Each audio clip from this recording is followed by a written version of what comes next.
Hey guys, what's up? Today I'm going to be showing you how to use Snapchat after a device ban. So, this is what you want to do. Okay guys, so here is Snapchat Plus. All you want to do is just click unban device. Boom guys, I'm back in business. As you can see, my account is now unbanned and I'm good to go. So, if you guys want to do the same thing, listen up. Okay, so what you're going to want to do is first go to your settings on your phone.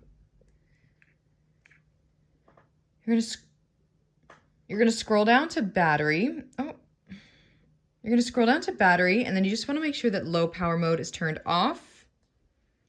Then you're gonna go up to general, go to background app refresh, click in there again. You want to make sure that this is turned to Wi-Fi and/or Wi-Fi and cellular data. You're gonna go to about.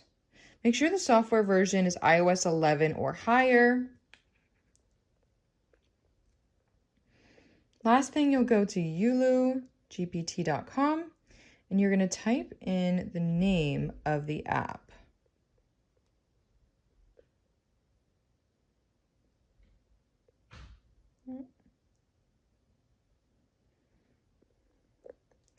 And then guys, it is going to tell you exact instructions of what you need to do to download the app. It is so easy. It literally breaks it down, as you can see right here. So simple. So go ahead and check it out, guys. It's really easy to do, and I hope this was helpful. Okay, peace.